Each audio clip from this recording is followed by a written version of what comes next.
Now this is a beginning of the actual proof. Remember, y was the actual solution of a differential equation, guaranteed by the existence of uniqueness theorem. And we have this xk's, the division points between 0 and beta. And we evaluate those points at xk, that we're going to label it yk. So these are actual values.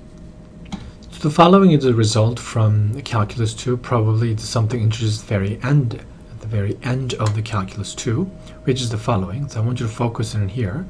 This is a function, the existence of which is guaranteed, but we don't know what that is, but we know it's infinitely differentiable because of the differential equation. And the right hand side is continuous. It's repetitively defines the nth order derivative, so we know it's infinitely differentiable. Whenever it's infinitely differentiable, or just to conclude the statement, all you need is second time, 2 times differentiable.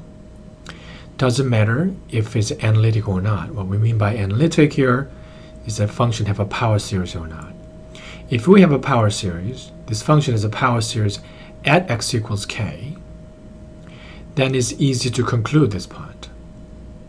The fun part here, or difficult part here, is that we don't know if the function is analytic. We don't know if this one function has power series or not. We only know it's 2 times differentiable. Then we can still conclude this one.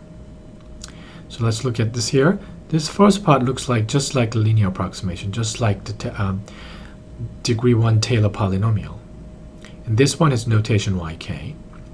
So this will be the linear approximation at xk, and your approximating value is xk plus 1. So if you plug in x minus xk here, where x is xk plus 1.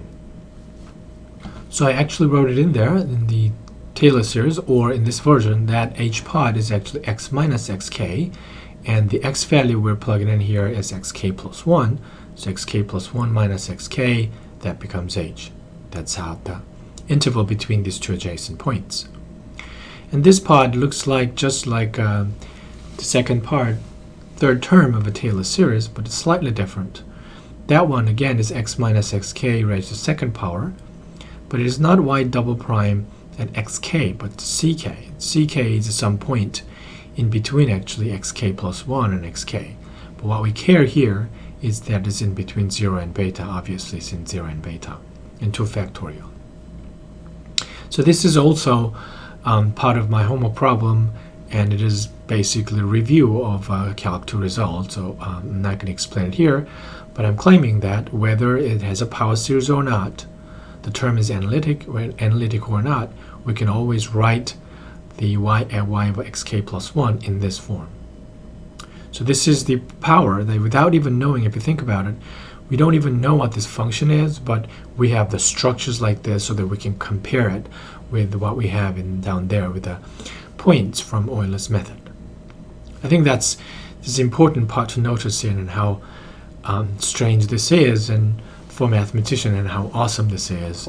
And for more practical people, this is kind of strange and weird.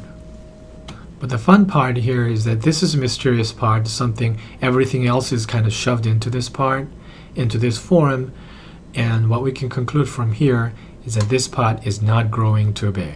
It's kind of small. It's because the value of the second derivative is involved in here, and input we're putting in there is always varying in between 0 and beta. Therefore, this is kind of bounded by some number.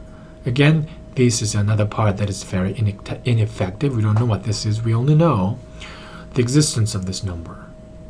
So when we estimate with this one with inequality, this part will be replaced with M2.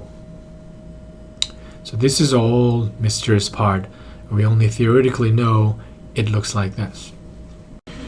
Now goal is comparing this mysterious part with something we're going to calculate, which is Euler points from Euler method.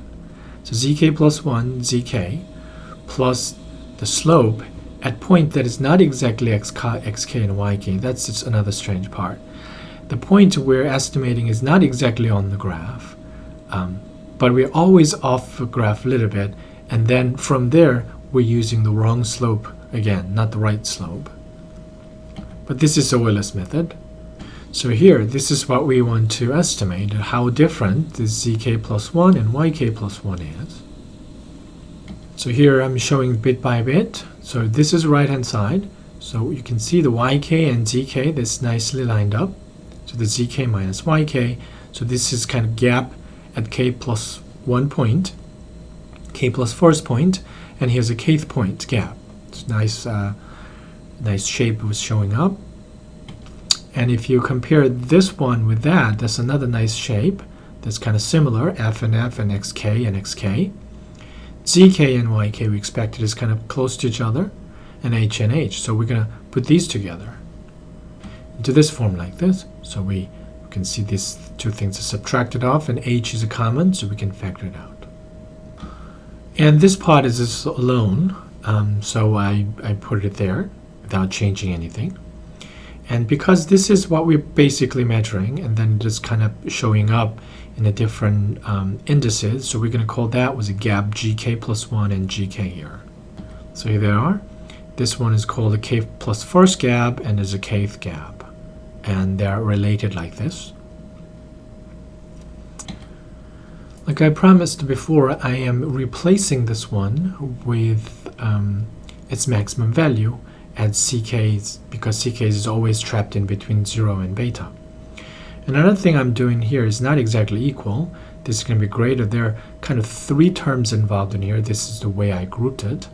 So if you add 3 things and change everything, the whole quantity to positive using this absolute value, versus you look at each individual term and turn that into positive, then add them together, and it's obvious that there's always 100% this quantity, these positive 3 numbers added up is always greater than this 3 number added up and changed to positive here.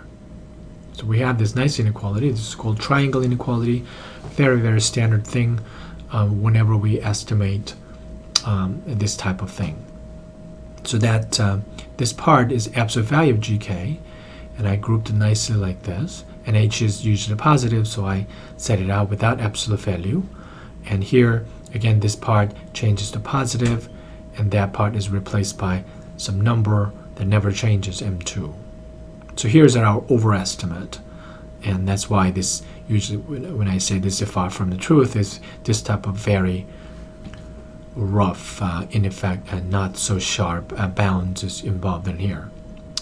But it's sufficient to conclude what we want. So here's a kind of summary of where we are.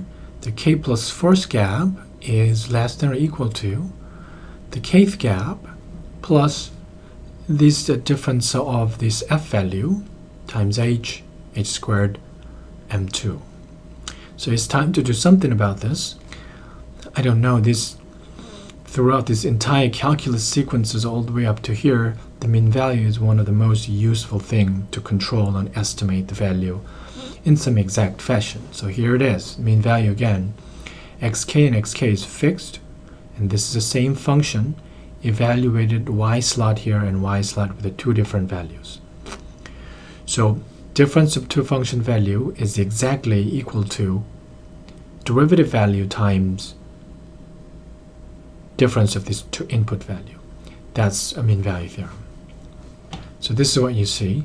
That part, everything else stays exactly the same. This part here is replaced by mean value, the result of the mean value theorem. So this difference is replaced by the value of a derivative. The tricky part is that the value at where is this tricky part, and this part is somewhere in between zk and yk. Again, this is in existence, and we don't know what this is. This is another part that's ineffective, but it can be replaced by some mysterious exact value of the derivative at partial y times this is input, everything else is fixed, zk and yk is input, times the difference of input, zk minus yk. So that part is the mean value theorem right here. And h was out there. So this part is replaced by the exact way like this. And here's the key where the box control that I mentioned earlier is that yk is, of course, is in the box, and zk is also in the box. That was a result of a part 1. So I'm showing you the box again. Here's the box again. And with that condition on beta, beta not being too big, r divided by m1. Under that condition, we control that zk is within that box. xk comma zk is within that box. Therefore, something is in between zk and yk must be in the box.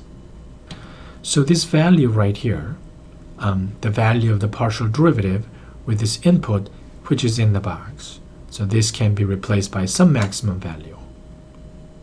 So realize before I replace this one with the maximum value, I reorganize it because the zk minus yk, what showed up here, is really the gk. It's the same as the kth gap. So that one and that one is factored out and out here. And everything else, this will be 1 after you factor out gk. And the rest of the part is collected in here. And I'm noting it here. This part xk, yk tilde is in the box. Therefore, I can replace that one with the maximum value, whatever that's existent. So here's another ineffective part. Then this quantity is larger than what we are, smaller than what we are trying to replace it here. But that's sufficient to conclude this one approaching 0. So let me show you the statement. So here it is. This whole thing is replaced by something bigger, where this part is actually varying, but replaced with the largest possibility m3, which is the maximum of this partial on that box. Again, using this point is inside the box, and everything else is kept in there. And of course, to pull out this type of maximum and minimum, and we have to use this extreme value theorem. So here's kind of simplest version. We're going to even simplify a little bit, substitute this one with something else, but this is a major accomplishment at this point. The k plus first gap is less than or equal to kth gap times is 1 plus h, this is total control, some fixed number plus h squared m2. So this is a recursive inequality you can kind of unfold to see how this k plus first gap is related to with very first gap, g0, for example.